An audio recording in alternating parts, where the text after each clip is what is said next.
This is Distant Replay, the podcast that goes back in time to relive all the greatest events that we witnessed in sports. From upsets, to championships, to cultural moments, we discuss it all. Coming up on today's episode. So everybody wants it to get into Kobe's hand. Kobe guarded by Mo Peters. Kobe pump fake for two. Kobe's got the Laker record. Oh my goodness.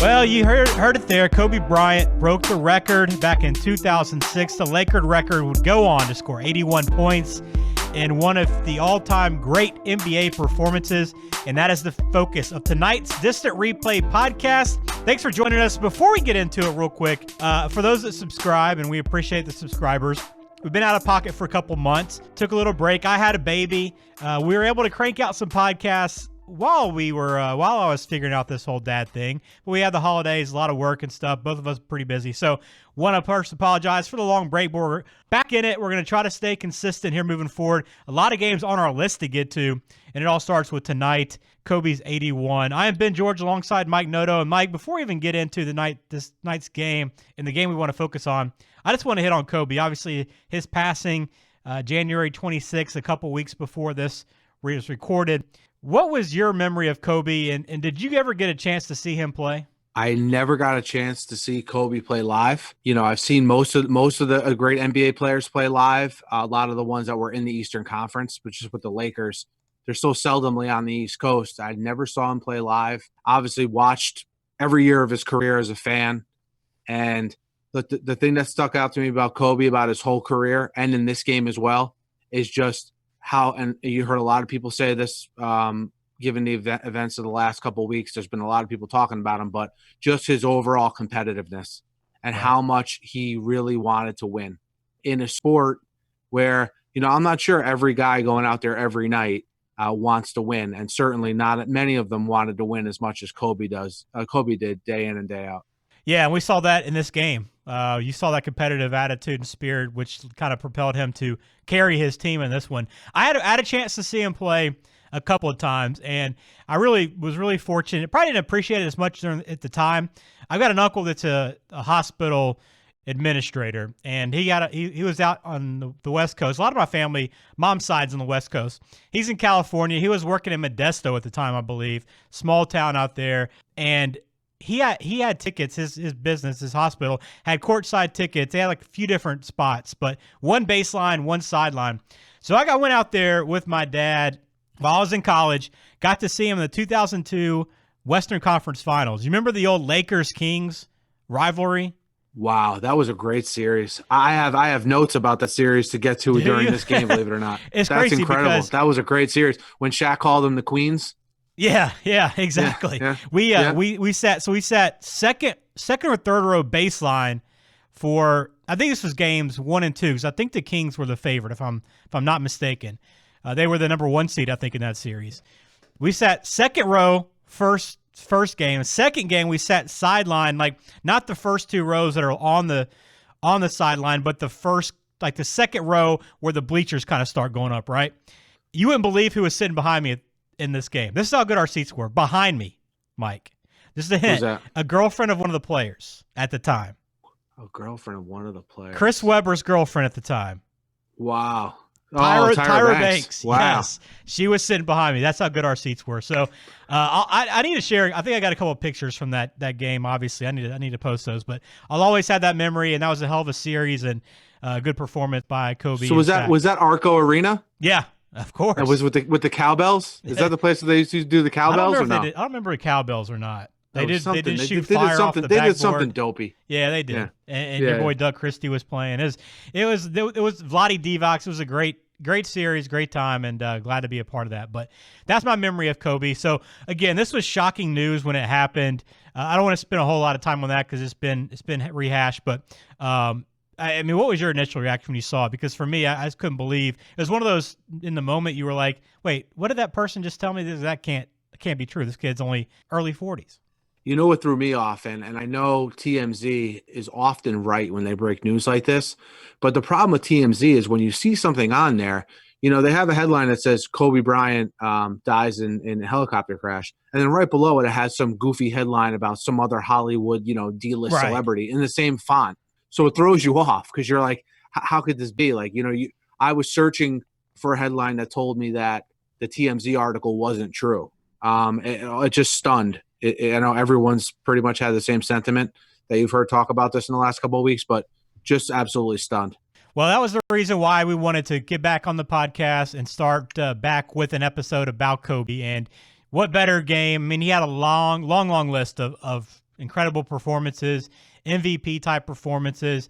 But we went back to January 22nd, 2006. This was Toronto and LA, a regular season game in the Staples Center in which Kobe went off for 81 points. And let's just start from the top. I mean, we went back and watched the local Fox Sports affiliate feed, first of all. So what do you remember about this game before we went back and watched it? What were your memories of this one?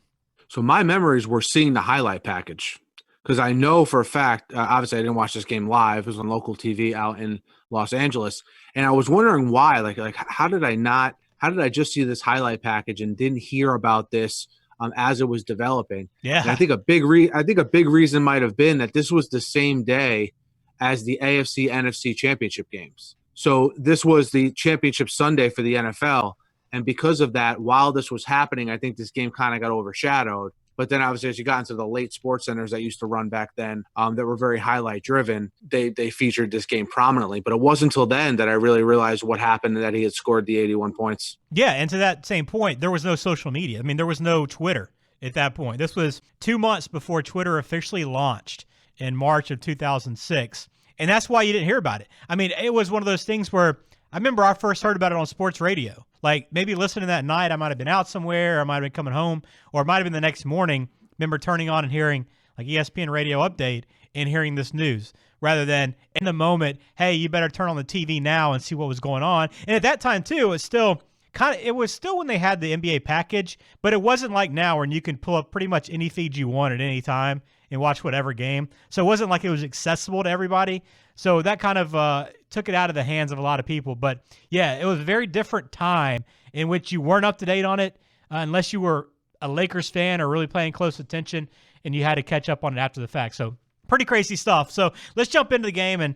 And first, the Fox Sports affiliate. I thought this was a great storyline in this game, Mike. Kind of an overshadowed storyline that nobody would ever think about in this one. And I mean, it's probably never been mentioned before this podcast, but I'm sure you probably caught it early on. Fox Sports Net West is who broadcast this game. It was Bill McDonald and Stu Lance on the call. Bill McDonald that night was filling in for Joel Myers. Joel now is a broadcaster for one of the NBA teams, Pelicans maybe, I don't remember exactly, but he was filling in that night. And early on in this game, he was complaining because he was filling in. The Lakers were down, like they got off to a horrible start, weren't shooting the ball well. And he was talking about the fact that, yeah, I'm glad I could do you a favor tonight, Joel, by filling in for this game and basically sitting here during the snooze fest. Did you catch that? Yeah, what I caught a lot early in this game, and it was pretty funny, is a lot of times these local announcers will be in the bag for the team. They won't criticize them. But these two announcers were criticizing the Lakers left and right, and it was actually pretty funny. I mean, their tone changed as the game went on, and the Lakers started to play better, and Kobe obviously started to take off. But, the play-by-play guy that you mentioned, and also my man Stu Lance, who I had never heard of, and I looked him up, and apparently he's been the Lakers color man on TV since, like, 1987. Yeah. So he's one of these guys that, if you don't live in Southern California, you don't know who he is, and I was guilty of that. And he was all over them. I mean, he was criticizing Phil Jackson. He was criticizing the team at the beginning of the game, and I just thought overall it was a pretty funny broadcast from those two. They did a good job. Yeah, and it turns out, I mean, Joel Myers probably wishes he was on this call, and I did confirm Joel is now the play-by-play announcer for the Pelicans, so he's doing all right with Zion down there in that group. But I thought that was an interesting storyline throughout this game, is kind of listening to those two guys, as you mentioned, were down early on and just kind of, man, I can't believe we have to be here this January game when the Lakers aren't playing very well.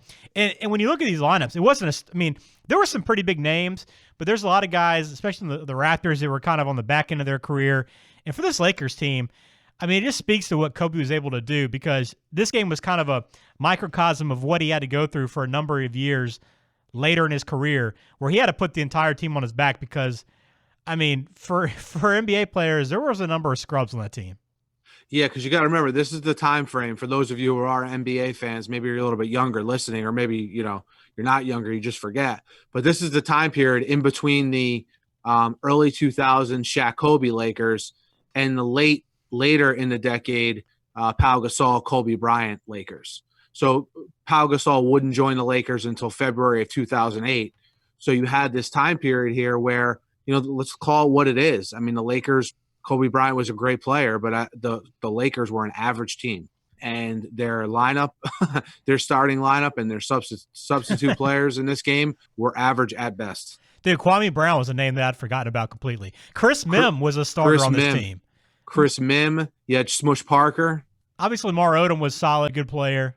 But beyond that, I mean, Devin George, it was just that whole lineup was pretty weak. And on the Raptors side, again, you had Jalen Rose, who I forgot was still playing at this time. His career lasted quite a bit. I think he was about finished at this point. But then you had Chris Bosh, who was just kind of coming into his own at this point, kind of a budding superstar. And then Mike James, who I don't remember. Mo Pete, remember him from college primarily, and Matt Bonner. That was that starting lineup. Then you had Charlie Villanueva off the bench and Jose Calderon. So, I mean, some decent names there, but overall, this team came into the game 14-27, so far from a playoff contender. Yeah, I mean, you had Mo Peterson, you had Jalen Rose. I mean, I think those are guys that people remember. If you don't remember them from professional basketball, you certainly remember them from college basketball, where they played at Michigan State and Michigan respectively. And this was a team that was probably the perfect team for Kobe to have a night like this, because they did not look interested in playing defense whatsoever. I mean, they didn't really start to cover Kobe until he had like over 50 points. And still then, they weren't even doubling him every possession. It must have been driving Sam Mitchell nuts, who was the coach of the Raptors. Oh, it had to have. I mean, it had to have. And I'm glad you mentioned he was the coach on one side. Obviously, Phil Jackson, as you already referenced, was the coach on the other. So that kind of sets the stage. And, at this point, the Lakers really needed to keep adding wins. I mean, they had been playing decent. And Kobe, though, had been on an incredible stretch over the last couple of weeks going into this game. He had a 50-point game, I think, coming in to this one just a couple of games prior. I mean, he was averaging like 40-some points per game over like the previous 2 weeks or so. So he was kind of in the prime of his game in terms of being a scorer. That combined with who he had around him, it's kind of forced into it. It was all kind of a perfect storm on this night to get him to 81. Yeah, and like you said, a big part of why I think he was able to get to 81 was that the Lakers were so flat early on, and we're actually in a situation where they had to come from behind in this game, even though they would win it going away. I think that kept him having to shoot to the volume that he did. I mean, nearly 50 shots in this game from the field. And like you mentioned, this wasn't anything new for Kobe. I mean, he didn't shoot the ball 50 times a game, but like you said, averaged 40 points a game in his 12 games leading up to this one. And for the season to this point, he was averaging 35 a game, leading the league. So while no one could predict the 81-point performance, him carrying this team on his back was not a new storyline. No, not at all. So into the game we go, and let's start off early on in this game. So Kobe didn't get his first shot up until about 2 minutes into this game. A reverse layup was his first attempt. Midway through the first quarter, Kobe had just 4 points.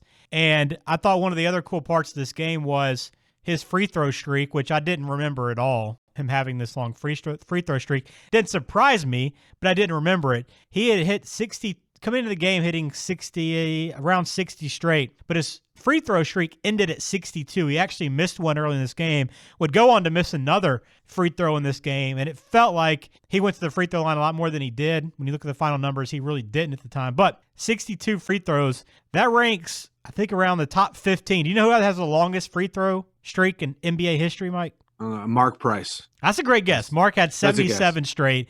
That was good for fifth best. Michael Williams of the Minnesota Timberwolves in 93 hit 97 straight over the course of 2 seasons, too, from the early part of the year, 93, to the later part. And number 2, a tie to this game, Jose Calderon. 87 straight free throws. And did you notice that my man Stu Lance totally jinxed Kobe on that one he missed? Oh, absolutely.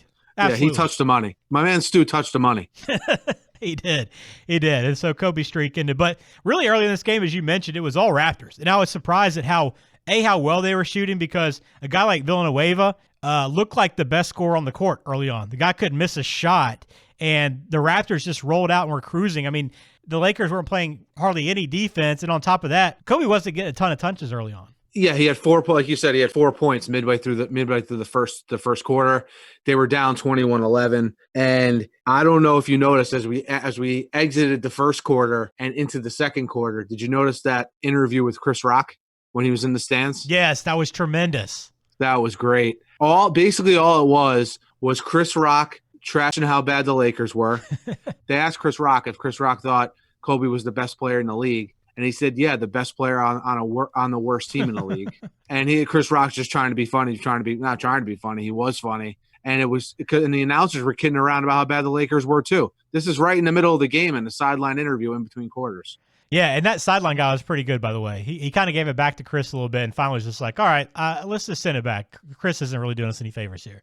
That was entertaining. I'm glad you brought that up. Another thing that was mentioned early on in this game as well that I didn't realize, and a pretty cool connection to kind of the way Kobe's life ended and what was happening at the time of his death. But right around this time, LeBron had just reached 5,000 career points. They mentioned it, which was the fastest in NBA history, breaking Kobe's record. So that happened just at this time, and we saw now that LeBron passed Kobe all-time scoring and the night before Kobe died. So I thought that was a pretty cool connection that happened during this game. Yeah, I didn't even pick up on that. That is a good point. And again, just one of the parallels, like you mentioned. And look, every time that stuff gets brought up, it's just you're still shocked. Yeah, absolutely. So Raptors shot 68% in the first quarter. We're cruising right along, and then the second quarter, Kobe started to take over a little bit later in that second quarter. It kind of felt like, all right, I need to do something here to pick up this team because, I mean, they were not doing much of anything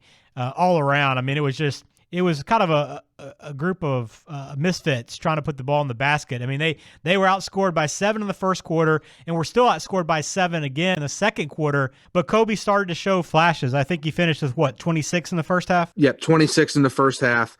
And I was thinking to myself, is it possible to have a quiet 26 points and a half? Yeah. But there was really nothing spectacular about those 26 points. And you left I left the first half thinking, wow, the Raptors are shooting at an incredible clip here. And when are they going to slow down? I knew they were going to slow down. but again, Bryant with a quiet 26 and the Lakers committing, seemed like turnover after turnover and not in an offensive flow at all in the first half. Yeah, the second quarter, the Raptors shot 46%. For the half, they were 7 of 10 from 3, while the Lakers were just 3 of 10 from 3 and shot around 40% for that first half. So we go to the break, and they were down. It was kind of ugly. But as you mentioned, a very quiet scoring night for Kobe in terms of what he put up. I think part of it was it wasn't a big deal for the fans and for the announcers because he'd been doing this regularly, putting up 30 to 40 points per night. So it wasn't a big deal. And I don't think he was – I went back and looked at the final numbers. He shot pretty well, but it didn't feel like he was in a groove, like on fire. When a guy's in a zone, everything they turn around and throw up is going in. He was hitting some tough shots, but he was still missing some open shots as well. Yeah, he wasn't fully in a groove until what we're about to get to here in the second half. In the second half, I think he had a stretch where he had about 30 points in 15 minutes of game action, which is ridiculous when you think about it. Yeah. But yeah, up until this point, and then from there, later on in the game, he started getting in a groove and really looking for a shot and pumping some shots up, maybe when he even shouldn't have. But who could blame him? Yeah, who could blame him when you look at what was around him? But second half starts. So Kobe misses his first 2 shots out of the gate to start second half. But Andy got hit in the eye at one point on a foul driving the lane. And despite this, he kind of turned it on. As you mentioned, got into that groove, started hitting a lot of shots, taking a lot of shots. He finished the quarter 11 of 15. And the Lakers score 42 points in the third, go from down 18 to having the lead heading into the fourth quarter. Yeah, that was the stretch of the game that really, the fourth quarter, once the Lakers took the lead going into the fourth quarter, now the fourth quarter became about, wow, Kobe's got over 50 points heading into the fourth quarter. How many can he get? That's where the focus really turned. Yeah, and that's kind of what the game coverage became in the fourth quarter, is kind of more of a historical look. But I got to say, I mean, even looking back on that, those guys and whoever's producing the game, they didn't really get into that mode. And I don't think anybody had the sense that we would even get close to touching 80 points in this game. I mean, really, honestly, I don't think they thought he would hit 70. I mean, I think there was a comment during the third, this might be another 50-point game for Kobe. I don't think anybody had the feeling that he would do what he did in that second half and put up the numbers that he did. So it still took to about 3 or 4 minutes into the fourth quarter before they really started appreciating the moment, I felt. Not that they were overlooking it, but again, it's what he was doing at the time. He was just always scoring points, so it wasn't a huge deal when he was having a good night. But fourth quarter, misses the first 2 shots again in that quarter, and then with 6 minutes left in the game, he only had 61 points. Only, relatively speaking to this game. But when you look at where he finished, you still never would have guessed by where they were midway through the fourth quarter. Yeah, he again from that point on, when he had the 61, like you mentioned, it was all Kobe. I mean, I think if you go back and look, I think he shot the ball almost every time down the court. Then it became about him breaking the Lakers record, which was held by Elgin Baylor, and then him eventually getting to the passing Wilt Chamberlain to go to second in the the second highest single game output in NBA history. Then I think the numbers became more important because I think he was aware of the numbers and really wanted to see how far he could take it. And it was one of those things where it would have been easy for him to just let off the gas, sit out the last 6 minutes of the game. He started the fourth quarter, which usually a lot of superstars in the NBA will sit out, the first 2 or 3 minutes of the fourth quarter, so they're fresh down the stretch run. But credit to Phil Jackson, he kept him in because that's just how Kobe was. I mean, we're here on a sleepy late January day in the NBA regular season, and his team is not particularly good, but Kobe wants to be out there every minute he can to not only help his team win, but also to see how far he can climb up the record books. Yeah, there wasn't load management at this point, Mike. That wasn't really a thing in the NBA at this time, and Kobe stepped on the court and played almost all that fourth quarter. A couple of thoughts on the fourth quarter, obviously, as he was going off. I thought historically, I appreciated the moment because I was able to kind of see the history and kind of who all came before him. And, obviously I know about Elgin Baylor, and I'm familiar with how he was so respected and appreciated for what he did in the NBA. But, I mean, what do you have, 12? Hey, it flashed up 12 or 17 50-point games for the Lakers, and I think Kobe was second with 7. So it was pretty amazing to see the numbers that he put up for the Lakers because I never would have guessed. I knew he was a great player, but as a prolific scorer, I never would have penciled him in as that. And just to see how great and how impressive his career was kind of eye-opening for me. Yeah, just the whole Lakers franchise as a whole. Yeah. I mean, just the players they can run out there. If you want to talk about all-time teams from a specific organization. I mean, even Elgin Baylor. I mean, Elgin Baylor was on the same team as Jerry West. So just from that era, you had those two players. And the Magic Johnsons and the Abdul Jabbars and the Shaqs and the Kobes and just incredible. And Elgin Baylor being the one of all those guys to have these scoring records, again, really put a spotlight on what a special player he was. And obviously, neither me nor you saw Elgin Baylor play, but he's one of those names just in the history of basketball that always comes up, whether you're talking about college or pro.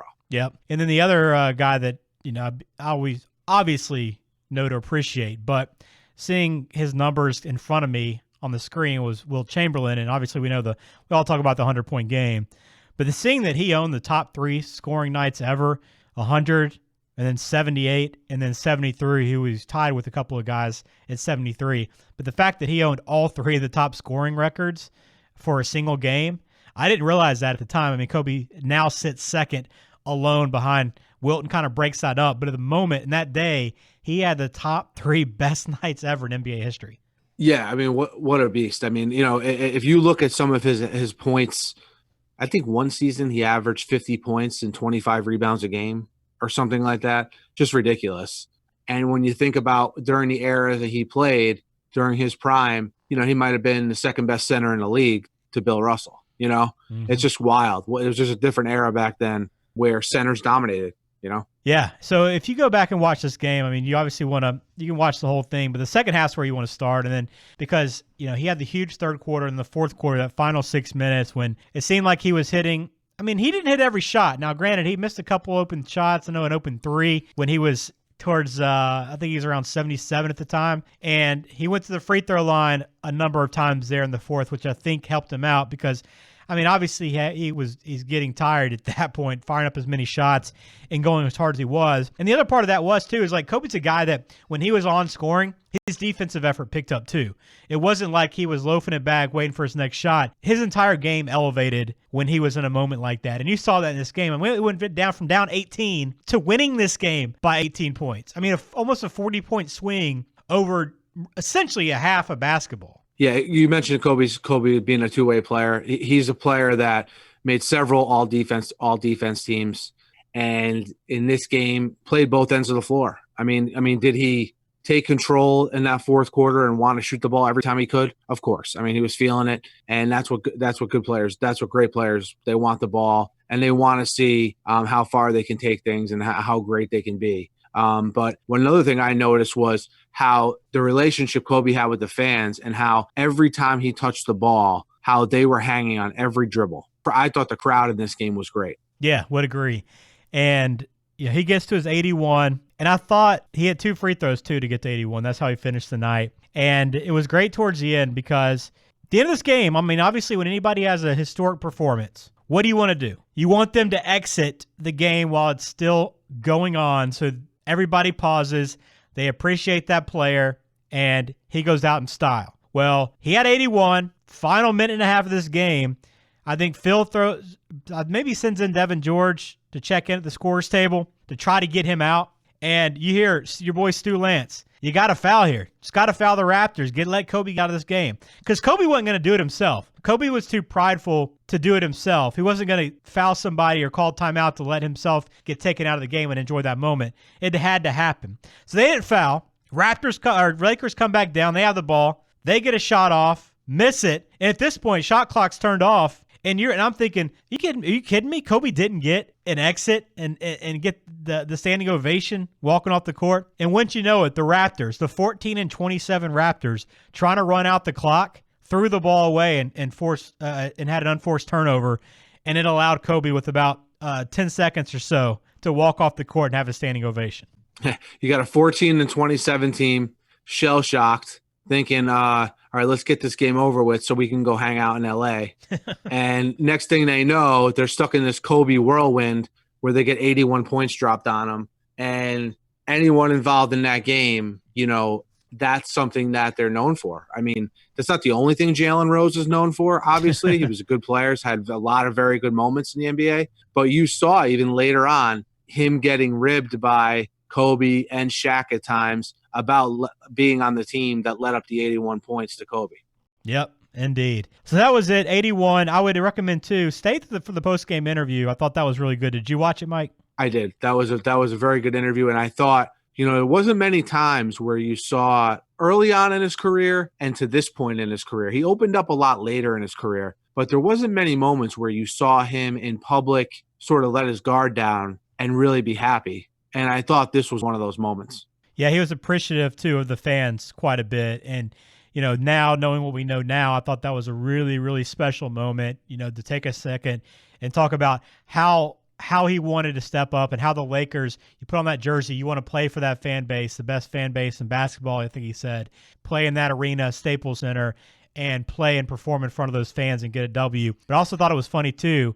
One of the first things he said was, yeah, you know, my ankle was hurting me tonight, and I had to fight through it because we needed this W. His ankle was hurt, Mike. He scored 81. Yeah, what if he had a good ankle? He scored 101? Golly. Maybe that's why he had to warm it up before that second half explosion in which he finished with 55 points. Is that the greatest single half of offense in NBA history? Let's don't talk about like clutch performances. Just from an offensive standpoint, is that the best performance ever? Oof. For a half. Look, it's the best half I've ever heard of. I mean, he had some of these Klay Thompson games where he'd go for 30 and a half, but that's not 55. And you see guys a lot of times go for 25 and a quarter or so, but rarely do you see guys put 2 straight quarters together like Kobe did. He finished with 81 total points. So let's move some post-game thoughts, Mike, before we wrap up this episode. Let's start outdated. I like to do outdated. We watching these old games, a lot of it is seeing what was going on in the moment and the world with these teams on TV, with technology, whatever it was. A couple outdated things that I noticed and kind of caught my attention. First off, was the Best Damn Sports Show promo. That show has completely exited my memory bank. I don't know about you, but I saw that and I was like, you know what? I totally forgot that show was going on, or it happened. At the time. I used to actually like that show. It wasn't a bad show, but I wasn't consistently watching. You came back from having a few and in college, and that show was always on Fox. Oh, absolutely. Always. Yeah, they showed it like 20 times a day. And then something I noticed, it wasn't really outdated, but one of the first commercial breaks had a Kanye West commercial. Yeah. I don't know if you noticed that. Pepsi, yeah. I'll admit, I guess I knew he was relevant that long ago, but I had forgotten that he's been around that long. Prime Kanye was probably 2004 to 2009 or 10. That was prime. Yeah. That's like prime Kanye. He kind of went a little off the deep end in the last decade, but he had some incredible music and was pretty normal at the time too. Yeah. That's he had like that's exactly what I was going to say. He was in like a Pepsi commercial. Yeah, it was just like you said, it came off very normal. That's a great way to put it, actually. Yeah, that was a good one too. The other funny thing I thought, and this isn't really with the game itself, more so the recording. So I'll post a link again in our show notes, and you can find us on distantreplaypodcast.com as well as the show notes wherever you're listening to this podcast. But the link to the game, if you stay to the very end, and I did because I wanted to see if there was any added post-game coverage from the studio, if they said anything when they received it from the toss from the game. But the last 30 seconds of this video on YouTube is the guy's screen, whoever uploaded this, it's the screen pops up at the very end that says, do you want to delete this recording? First of all, did you stay to that point? And second, do you know where that screen's from? I did not know on both accounts. I did not stay until that point, and I do not know what that means. If you stay to the end, it is TiVo. The guy has a TiVo recorder that pops up, and I don't even think it brands TiVo. You had to have owned a TiVo, and I did at one point, to know that was a TiVo, like ding as the show ended, and the screen that says, do you want to delete this recording? So I thought that was pretty cool, because TiVo was the original DVR. Before it's now, a good thing whoever that was TiVo'd that game and exactly. Put it on YouTube, because I'm telling you, all the focus is on those conference championship games in football, and I believe that's the only recording of that game on YouTube. I mean, the NBA is on YouTube. Yeah, I think it is the full game. Yeah, the full game start to finish. So it was entertaining. Social media. What would this game have looked like with social media? And I think we kind of touched on it earlier, but this would have been a game where everybody would have been tuned in, rather than like you and I, where we caught up on it after the fact, after he had finished with 81. We didn't get to actually live this in the moment. It was all afterwards, but that would have been different with social media. Yeah, you would have been alerted to it a lot sooner and been able to probably find the game somewhere, either on like a pirated League Pass feed or directly on Twitter somehow, or clips of what was going on Twitter. But I know it wasn't that long ago. It doesn't seem like, but you were really waiting for those highlights on SportsCenter that they showed over and over and over again to see what happened. Yeah, 2006, bro, it does not seem that long ago. We were both, while I was joining ESPN later that year, I think you were already there, maybe when this game happened or right after, but 06 doesn't seem that long ago. And when you're watching the game too, like the video boards were so simple and basic. I mean, when they were chanting MVP, it was just some blocked digital letters of MVP flashing on the scoreboard, like you would have seen in the 90s. It looked like the Tecmo Super Bowl font. It did. And I was thinking, this is only 14 years ago. Like, that's the thing with this podcast that we always talk about, and it seems redundant, but it's so the case, is technology just shoots up like light speed from about this time, 2005-06 to about 2008. So much happens in those 2 or 3 years, and you see that watching a game like this that was right before that movement of social media, the iPhone, and everything happening online, and so much access. It's just really incredible to go watch. I mean, people were living this game in the moment that were there, which is much different than we have now. What else, Mike? Any other final thoughts? I know we usually go what if.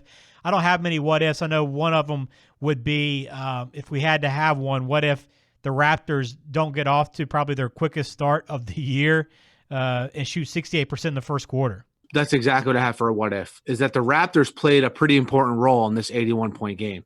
Because if they played in the first half like they did in the second half, I don't think you're ever in a situation where Kobe needs to shoot as much as he did in those first three quarters to give the Lakers the lead.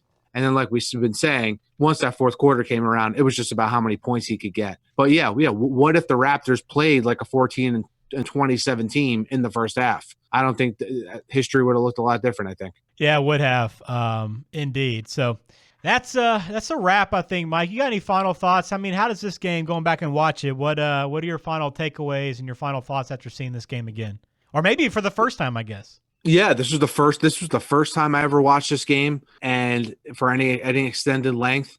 And just things that stuck out to me were how bad this Lakers team was, and how bad the Raptors were. But just how it just goes to show in professional sports that, on any given night, you could have these special things happen, and that's what makes sports great. That's why we watch our favorite teams when it's game 40 of an 80-game season and it's Sunday night at 6:00 at night, to see moments like this. And on this night, Kobe gave the fans one, and it was awesome to go back and watch and relive.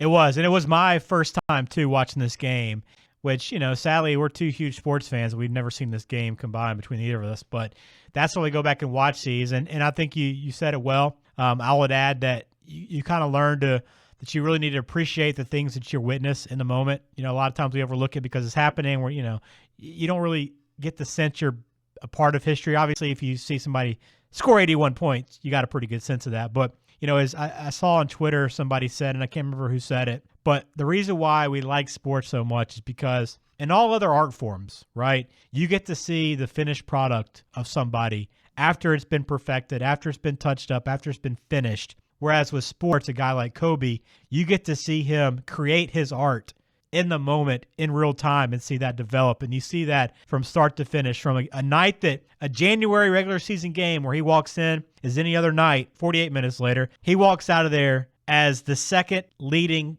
single game performance of all time in NBA history. And that's why, as you said, we watch sports and we witness it and want to be a part of it night in, night out, because you just never know what you're going to see. So all in all, a great game. Again, if you want to go back and watch this, we'll have a link to it in our show notes. You can find us on Twitter at Distant Podcast. You can find us online at distantreplaypodcast.com. Also a YouTube channel as well. Just search Distant Replay Podcast. You'll find us there. You can listen to the episodes there if you choose to do so on YouTube. I know a lot of people do listen to audio on YouTube, so it's there if you need to. You can also email us at distantpodcast@gmail.com. If you have any thoughts on this game or any games you want to hear in the future. So we'll have more. I think we're going to do another Kobe episode before we move on to some college hoops. So make sure you subscribe as well. We'd love to have you hit subscribe on Apple Podcasts, Spotify, Google Podcasts, wherever it is you listen. We're going to be there, and we hope that you will as well. And leave us a review if you can. So, Mike, great show, man. Awesome to relive this game. Hate under this, doing it under these circumstances that we had to, but glad to go back and watch 81 finally for the first time. Absolutely. I'm glad we're getting back started here with the podcast and pumping out these episodes. And as Ben mentioned, we'll have another Kobe and Lakers game coming up next. And until then, catch you later. We're out of here. For Mike, I am Ben. Thanks for listening to Distant Replay Podcast. Hit subscribe. We'll talk to you on the next episode.